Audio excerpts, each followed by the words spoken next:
He's Greg, I'm Nick. What's happening this week? Hopefully all of you are doing well.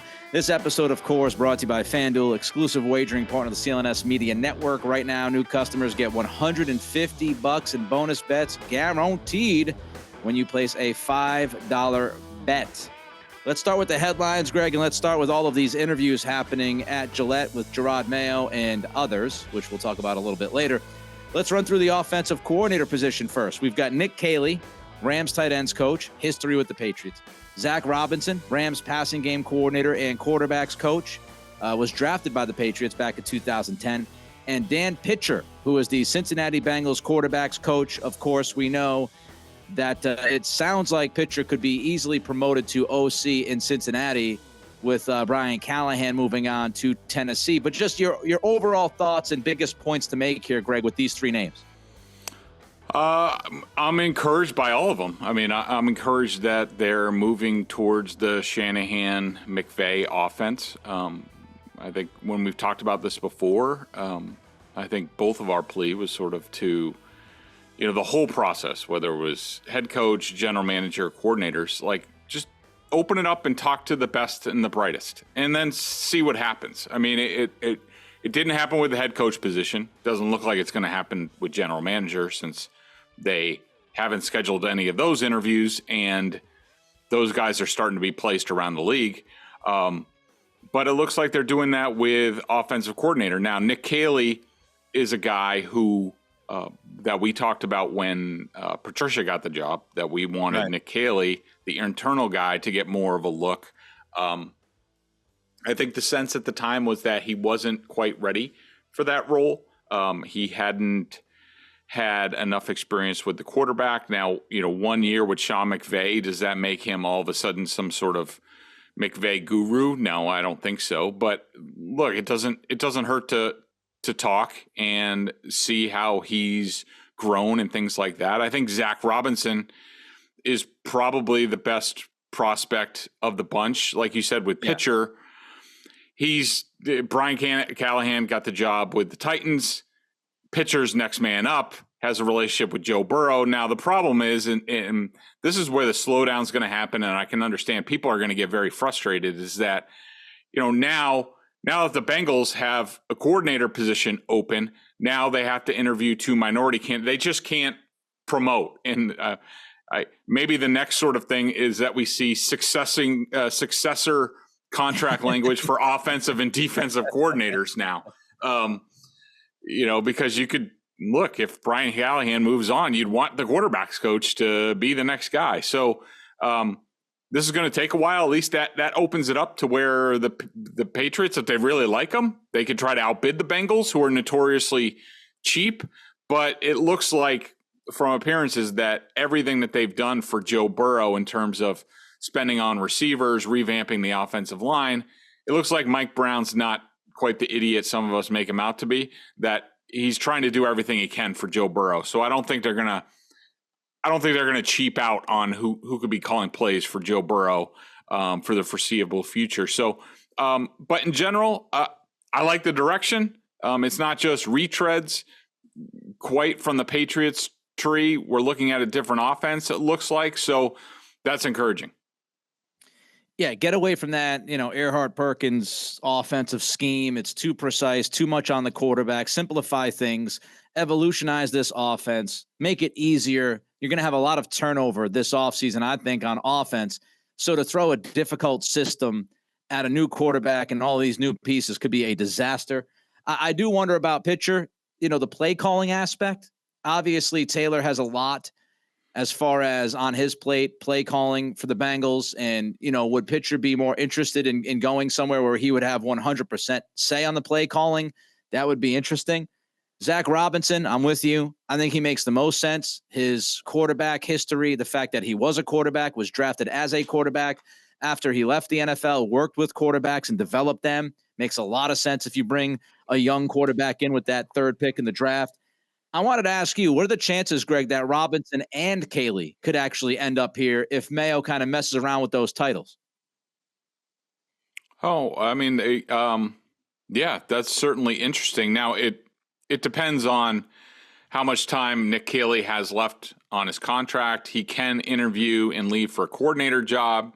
He can't leave for a positional job, even if it's, I don't even think quarterbacks, like say he was named quarterbacks coach. Like, I don't think that's possible, but maybe he's at the end of his contract. I don't know. But that's certainly interesting. And those guys have now worked together at least for a year. But like we talked about, I think not only is the offensive coordinator hire important for Jerod Mayo, but a plan for sustainability for the quarterback is also important, because let's say you get Zach Robinson, a guy who's been groomed forever as sort of the pass game coordinator for McVay, quarterbacks, former NFL quarterback himself. You know, he's one of these prototypical guys, like, say, Bobby Slowick, who keeps getting all these interviews, that as soon as he has success, if he comes in year one, has success with the young quarterback, with the Patriots, he's gone. He's going to get a head coaching job somewhere. So not only do you need to plan for today, but if you're Jerod Mayo, a defensive head coach, you need to plan for tomorrow and have a succession plan, or else you end up flat on your face, just like Bill Belichick did. Yeah, build depth within that staff. It's going to be crucial. One quick question before we move on to the defense. I don't know this. I don't know if you know this. If they wanted both Caley and Robinson, if they named Caley passing game coordinator, is that seen as a lateral move from tight ends coach, or would that be seen as a promotion and a step up? I would have to change the language on that, but I'm pretty sure it has to be a coordinator position. That's I think my interpretation of the rule is that it has to be one of the three coordinator positions: offense, defense, or special teams. Those are the only ones that have special designation. So the only way you could do that with Robinson and Caley is if you made Robinson assistant head coach or something like that. Would that be the way they would work it? No, like, it's either, there's no assistant head coach, doesn't matter. It's head coach, the three coordinators, that's it. Now, if you wanted to land Robinson, and Caley, you name Robinson offensive coordinator, and either Nick Caley's contract is up, or the Rams, who, look, they sort of found a spot for him. Didn't really come up with McVay. Maybe McVay's just like, yeah, go ahead. That's a better opportunity for you over there. So, you're free to go. Gotcha. Defensive side, DeMarcus Covington, very familiar name. Christian Parker, who is the Denver Broncos defensive backs coach. Michael Hodges, Saints linebackers coach. Tem Lukabu, who was the Panthers outside linebackers coach. Same question, but on the defensive side, Greg, for you, what stands out the most and some of the points you see when you look at these names? Well, again, and one thing on the offensive coordinator that we didn't touch on that is not here, because I'm pretty sure all four candidates are minority candidates. But for offensive coordinator, the Patriots still need to interview two minority candidates in person, which those interviews could have started on Monday. It sounded from Jerod's interview with EEI that this stuff is progressing this week. You also have the Senior Bowl next week, where if Mayo, oftentimes a coach in Mayo's position doesn't go because he's worried about interviewing, but a lot of people are there, depending on how teams look at it. Sometimes they send their coaching staffs, others just send their front offices. Jerod could go to the Senior Bowl and knock out a bunch of interviews if he wanted to. We'll have to see whether that happens. Defensive coordinator, as far as the group, again, flowers to Mayo and the Patriots, because I don't think this is Mayo alone. I think the Crafts, with their connections in the league, which Jerod even referenced at one point around his press conference, as far as coaching candidates and things like that the Crafts have a bunch of contacts around the league. Robin Glazer, I'm sure, is involved with securing these, but, flowers to the Patriots and Jerod for, these are all top candidates. These are all sort of, young, energetic. Obviously, Covington, to me, is the best candidate. Just if you believe in the Patriots defense and continuity and where they are, then, and it's no secret, we've talked about it countless times, how impressive DeMarcus Covington has been as a positional coach for the Patriots, I think, year after year, especially the last 3 or 4 years. His defensive line group, to me, has been the best unit on the team, bar none. And so I think that he would be a great candidate if you're looking for continuity and to keep things the same way. But those other guys are all, top-notch. They have top-notch reputations, young guys, good minds, all interesting candidates. Interestingly enough, Hodges was co-defensive coordinator with Covington in 2016 at Eastern Illinois. So there is that link. Also, we know that Covington, as you've mentioned, on the staff, continuity. Also, Covington was one of the only, if not the only, coaches that was spotted at the press conference. And I know a lot of the coaches were on vacation, so we don't want to go too far with that. But if you start to put the pieces together, the Hodges interview, the fact that he was there at the press conference, the fact that he's there and a trusted guy, would you say Covington out of those names would be by far the one with the inside track for the gig? I would think so. Yeah, I would. And look, I think there's a good chance that Jerod is one of these coaches that tilts a little bit to his side of the ball, defense. So I'm sure he's going to have more input there. Yep. I would guess that he's certainly going to be a CEO, head coach, big picture type of guy, which I fully endorse. And I think he'll be good at that aspect of the job, but I'm hoping that, he largely turns the offense over to somebody who's, head coach offense. Jerod deals with the broad strokes, that type of thing, in-game strategy. But the combination of Mayo and Covington leading the defensive side of the ball, I'm extremely comfortable with that.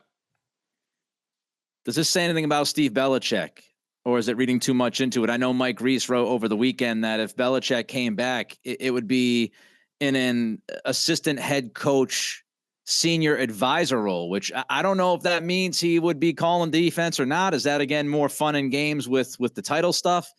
But how do we feel about Steve Belichick right now?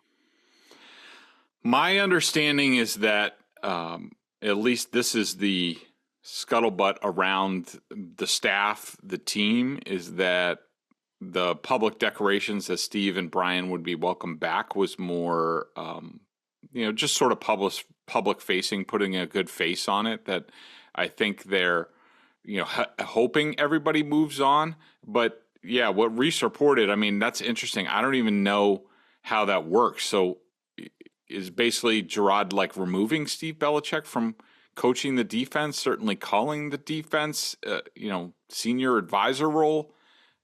He's not very senior. I don't know. I don't get how that works, but it seems like Jerod is moving on. If you had to ask me from talking to people around the team, it seems like Jerod and the Crafts, I think, are interested in a complete break from the Belichick regime, outside of a few people here and there like DeMarcus Covington, who obviously deserve promotions.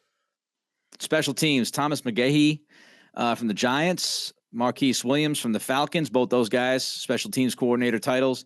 Jeremy Springer, Rams assistant special teams coach. So again, another name from the Rams tree there with McVay.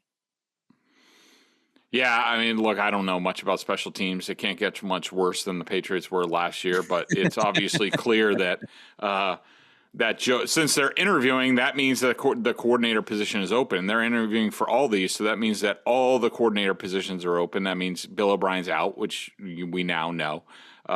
They didn't have a defensive coordinator, so that's open, and special teams coordinator is now open. So whatever it is, they are moving on, and I think everybody is in agreement that go find a new special teams coach, because whatever they were doing here wasn't working. The NFL regular season is wrapping up, but there's still time to get in on the action with FanDuel, America's #1 sportsbook. Right now, new customers get $150 in bonus bets guaranteed when you place a $5 bet. That's $150 in bonus bets, win or lose. The app is super easy to use. I use it all the time, love it. There are so many different ways to bet, like live same-game parlays. Find bets in the new Explore tab. Make a parlay in the Parlay Hub. The best ways to find popular parlays. I love those parlays. That's the way to go. And more. So visit FanDuel.com/Boston and make your first bet a layup. FanDuel, official partner of the NFL. How about the GM, Greg? Not much said about the GM since the introductory press conference last week with Kraft and Mayo. Any concern about that? What are you hearing? Yeah, I hear crickets on the GM front. To me, that's a little scary. This is a crucial offseason for the Patriots. It's a chance to reset the franchise for at least the next 5 years, if not longer, with the third overall pick and cap space and a bunch of guys up for free agency. And again, this is another situation where at least talk to people to see what their ideas are. What do they think about the Patriots roster? Where do they think they're deficient? What would you do with the third overall pick? What do you think of the 3 quarterbacks in this draft? Maybe other teams have really good sources with, say, LSU with Jaden Daniels, better than the Patriots do, or USC with Caleb Williams, or what have you. It seems like, I'm just trying to think if there's time. I guess there's time if they named a new GM in February. I guess there's time for that, but let's just give them the benefit of the doubt and say that they're more focused on the coaching staff right now. They may or may not get to the general manager search, which means Elliott Wolf and or Macro are in charge. And internally, obviously, they think a lot of these guys and think they can do the job. We shall see. It's like they're on a battlefield is the analogy I would use right now. And, certain lacerations, certain bullet holes, stuff like that. Like there are some spots that you're bleeding out. There are some spots that you can kind of just patch up. And so to me, it's like offensive coordinator is bleeding out. You don't have anybody in-house. McDaniels, if Belichick gets a job, which we'll talk about in a minute, McDaniels could end up with Belichick. O'Brien is gone. You have to rebuild this offense from a personnel standpoint and a coaching staff standpoint. So like that's where it's hemorrhaging right now. You've got to look at that and take care of that first. It's difficult. Look, you could talk to everybody, you could talk to GMs and all, but I do think the concerted effort is on the offensive side this week. Defense, I think, will get wrapped up relatively quickly. And also, I would just say 2 things. Elliott Wolf is there, so of course, if they trust Elliott Wolf, Greg has spoken highly of him. I've seen other guys, Andrew Callahan and Mike Reese and Albert Breer. Pretty much everybody to a man says Elliott Wolf can do the job. So if Wolf is running the ship, then fine.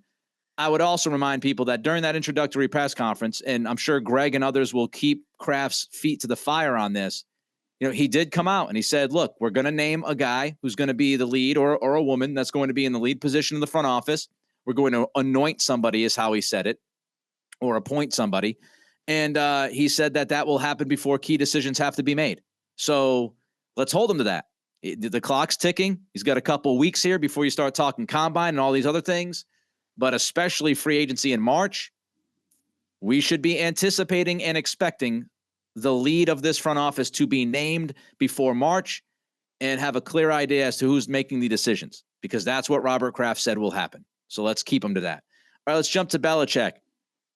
The Falcons are interviewing everybody and anybody. If you've got a resume, you can send it to Arthur Blank. He's willing to take a look at it. My phone. I'm waiting for my phone to ring. I was going to say, Greg might have an interview by Friday down in Atlanta. Meanwhile, Belichick's just sitting there watching all of his memes on Twitter and whatever the hell else he does with which is fascinating to me. What does Belichick, who just lives and dies by football, what's he doing with all of this empty time right now? But what's happening in Atlanta? They're talking to everybody while Belichick kind of just flails in the wind here.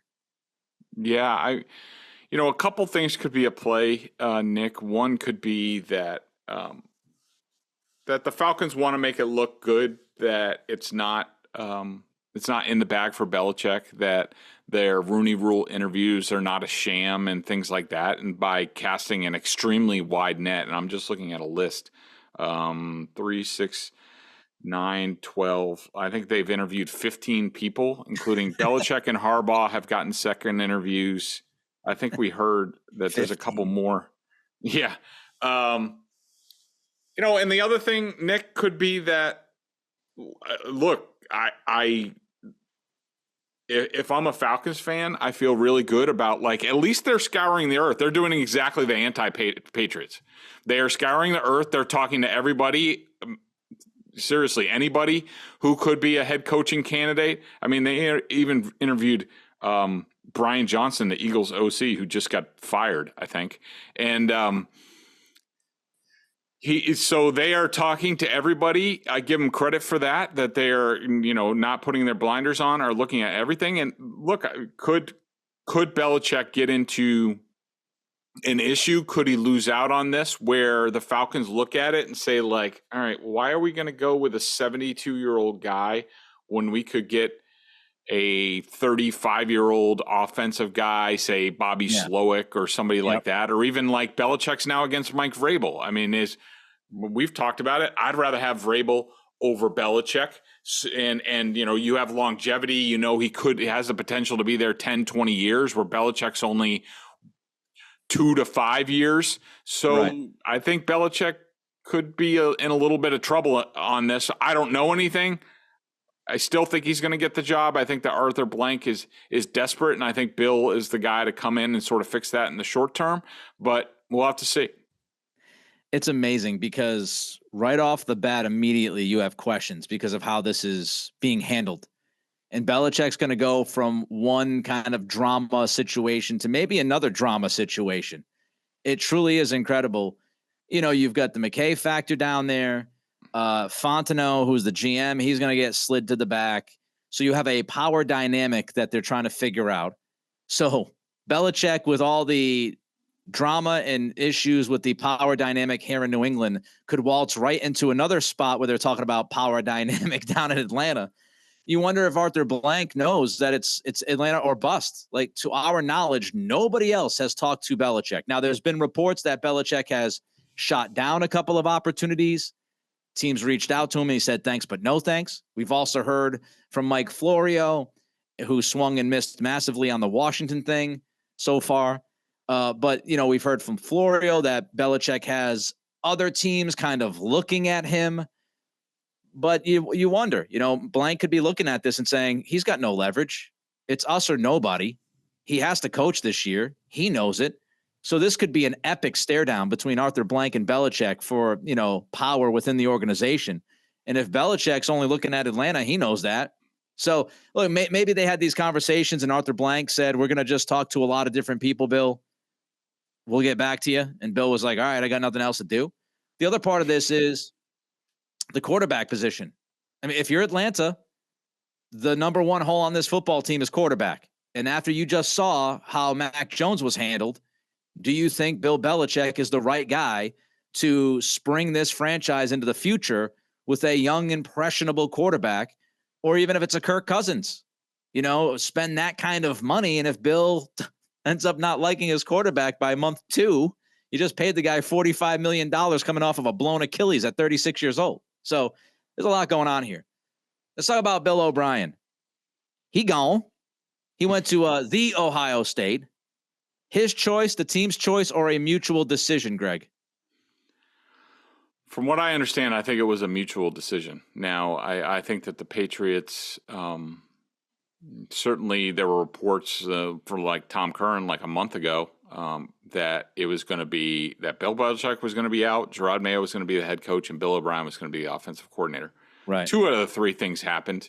I don't know if this is a byproduct of the drama behind the scenes with the coaching staff. It very well might have been that at some point those two might have been working together. I'll just say this. I think that Bill O'Brien at the end of the season had really no interest in returning to the Patriots. With all that went down, with the stuff that we documented during the season, the assistant coaching staff, the personnel, and then you put on top of that, Jerod Mayo has successor language in his contract. Did Bill O'Brien know that? How would you have felt if you came back here and thought, well, if I come back here and I work hard, I do a good job, maybe I have a chance to succeed Bill. And then all of a sudden it turns out that Jerod Mayo already has it in his contract. And sort of the way Jerod Mayo conducted himself during the season, did that make a favorable impression on some guys who maybe thought they would be back next year. I think it's all part of it. I think that the Patriots were open to it. He was under contract for 2 more years. From what I understand, there was a bit of a face-off on this that O'Brien wanted the Patriots to uphold his contract, that he wasn't just going to quit and what have you, that the Patriots, or maybe it's Mayo, because obviously the Crafts thought a lot of Bill O'Brien to bring him back and to give him that contract, which a lot of people think was not cheap. Did they want to honor the contract? All that stuff. So from what I understand, Bill O'Brien did not want to be back here. And it was just a question of what was best for him, what was best for his future and for his family. And he decided that Ohio State was the best place. I think it looks like he may now go the college route, that maybe he's a little bit sick of the NFL route. Yeah. All right. Before we get into free agency, check these guys out over at BSJ. $50 for the year. Bedard and Giardi tag teaming on the Patriots. And you got Corrales. You've got somebody by the name of Nick Cattles throwing a column in there every week. So check it out at BSJ. Also, I want to remind you, this episode is brought to you by FanDuel, the exclusive wagering partner of the CLNS Media Network. New customers get $150 in bonus bets guaranteed when you place a $5 bet. All right, 2 free agency notes. Jeremy Fowler of ESPN, Greg, reported over the weekend that the Patriots pretty much know that Michael Onwenu is out the door. Is that what you're hearing? And what was your reaction to that report when you saw it? I don't even think they've gotten to that point yet. I mean, look, do they think that he's going to get to market and he's going to be highly paid? Yes. But I wouldn't rule him out returning. This is a different regime. This is not Bill Belichick. You could almost certainly say that if Bill Belichick was here, you'd be like, there's no chance they're resigning Onwenu. They'll have to pay top of the market. Bill's not going to do that. But I don't even think they're there yet. I mean, they have to get alignment on the coaching staff and the front office and all that stuff. I wouldn't rule it out. Do I think it's long odds that he'll be back? Yes, but we have to figure out what this new regime, what they're going to prioritize. Are they going to be comfortable replacing both tackles next year? That's a tall order. And, when it comes to, which we're going to talk about, Jerod Mayo talking about we're going to burn some cash. Well, who are you going to spend it on? Yeah. It's nice to say that, they're going to be active in free agency, but, you talk about the franchise tag and what's out there, there's really not a whole lot out there, especially if guys, like T. Higgins and Michael Pittman, who's not even that good, if they're franchise tagged by their teams, what's left? And if you're going to burn cash, then you might as well burn it on the guys that you know. And if you get Onwenu that's either going to lock down right tackle or right guard, then that frees you up. So, why not spend the money on Michael Onwenu, who could be building block in the offensive line? And now all you really need is left tackle and to figure that out. So I don't think it's over yet. It's early for that. They haven't even named a GM. We don't know who's making these decisions, but it would seem early to me. That offensive line, lots of questions, man. Obviously, Trent Brown, a free agent. I would not trust him as far as I could throw him, and obviously I can't throw him even an inch. Cole Strange has the injury situation. He was injured a lot this past season. David Andrews has 1 year left on his contract. Said he feels like he still has a lot left in the tank. Is that a contract leverage thing? What's going on with that? City So, I would think, is right now your starting right guard. Can he develop? And then you've got Onwenu at right tackle. So, there's so many different questions about this offensive line. Adrian Clem, is he coming back? Are you hiring a new offensive line coach? Bill Belichick left this organization in disarray with his mismanagement of this roster. Jerod Mayo, you just mentioned it, Greg. He was on the Greg Hill show yesterday, said that the team is going to burn some cash. They're going to 1,000% add some talent. Just your thoughts on Mayo's comment there and what free agency could look like for this team. Well, I love the comment. I love the honesty, and he went on there and they were even asking him about coordinator interviews and stuff like that, and he was confirming Hallelujah. Love it. New day. I'm up for it. And look, Mike Giardi wrote this a month ago. Considering how the Patriots have spent, they have no other option but to spend money, and it's not just to improve the team. Like, you have to get to the salary floor, and they spent like drunken sailors in 2021, 2022, and 2023. They didn't spend. Like, every 3 years, like, you have to be, I think, like 90% of the salary cap, and the Patriots aren't close to that, so they have to spend. They have no other choice. It's just, how are they going to do it? Mayo seems to talk about outside talent. Okay, there comes some definite trepidation with dealing with people. Look at what the Patriots did in 2021 and the people that they signed, who worked out, who didn't work out. To me, I'd be more interested in re-signing the players that they have, maybe selectively letting a few people go. I would start working the compensatory pick sort of formula where you say, all right, well, what are we going to sign? What's our plan? Should we let this guy go so then we can get a third-round comp pick in a year from now to sort of replenish this roster and build upon the youth movement that it seems like we have going a little bit? So there are a lot of big decisions that the Patriots have to make, but love the honesty, love Jerod talking like that. I said this on my podcast today. I do a solo podcast Monday through Friday. If anybody wants to check it out, Nick Cattle Show Pod. Numbers are growing thanks to Greg's help with BSJ and some other things. So that's good. But I mentioned the thing about Mayo. People are criticizing how he's handling the media at certain points. I think he's done a really good job.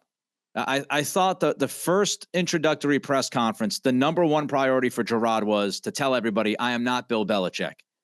Mm-hmm. You're replacing a guy who's been here for a quarter of a century. A lot of the criticism when Mayo was hired was, A, he's a defensive guy, and then B, oh, he's just another Belichick. We heard it all, right? The media's been yapping about it. Not all of us, but some. Oh, well, this is just going to be another Belichickian guy. He's another Patriots guy.